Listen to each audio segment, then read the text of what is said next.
Hi guys! Welcome back to my YouTube channel. Guys, isi-share ko lang sa inyo ang aking bagong investment, I would say. It's my DJI Osmo Pocket 3. Hindi ko pa afford yung Pocket 4, so magiging familiar muna ako sa Pocket 3 guys. So, mas advanced yung Pocket 4, yun yung bagong labas. But ito ngayon, gagawin ko muna is gamitin ko muna yung ating Pocket 3. So guys, ito siya, binuksan ko na yung box. So, ito na yung pinaka-camera. Ayan, meron siyang gimbal. Okay? And then, ito yung grip niya. Extra grip. USB siya. And then, ito naman yung kanyang battery, backup battery natin. And then, ito yung kanyang magiging tripod. So, meron siyang magiging tripod na i-attach mo either iting gagamitin mo or ito isa. So, ang purpose nito, ito kasi may sarili ng battery pag in-attach mo siya together. So, ang mangyayari, pag you're using them together, ito muna yung maubos ang baterya niya. And then, ito yung susunod.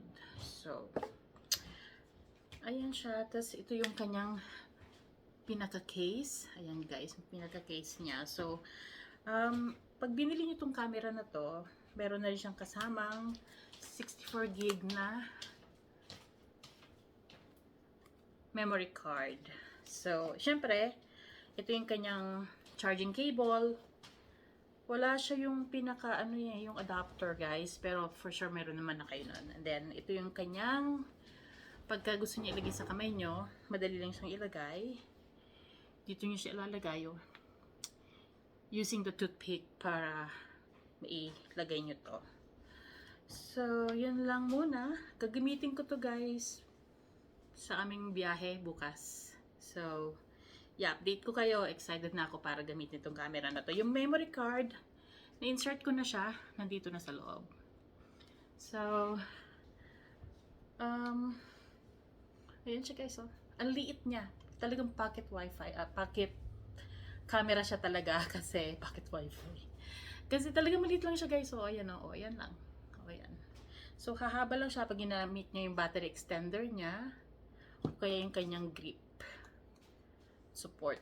So, yun lang. Ang kagandahan nito, nagustuhan ko dito kasi instead of buying the gimbal, yung gimbal lang niya na tripod, is that, ito na, camera na. Tapos, meron ka pang gimbal at the same time. For the quality, ang ganda-ganda ng review ng quality ng DJI kasi. So, kaya napabili ako ng isa. Investment na rin para ma-improve natin ang ating video sa ating mga pag-vlog as a bagong vlogger, charot. So, yun lang muna guys for this vlog. So, ito napaka-importante na to guys Magagamitin nyo to para sa inyong camera. Kasi, para maprotektahan yung inyong gimbal na lens, yung camera niya, tsaka yung screen, para hindi ma-scratch. So, ilalagay nyo siya dito. Paglagay nyo dito, nakasecure na siya. Yan siya guys, Wait lang. Kasi naka-on siya. I-off natin muna. Pag gagamitin nyo nga pala siya, madali lang siya itong screen niya naro-rotate, diba? So, ipag-turn off nyo na siya, ganun lang, mag-turn off na yan siya. Basta make sure you're not using the video or yung camera na. So, yun lang siya. Pag ilalagay nyo dito, protected na ang inyong yung lens na inyong camera. Okay? So, yun lang. Quality, ang ganda ng quality niya. Ganda. So, ayan. May nabili na ako dating isang camera pa, pero hindi ako masaya dun Pero, I'm hopeful na itong aking bagong bili ngayon ay mas okay ang kanyang kalalabasan. So, yan lang guys. Itong loob pala nito ay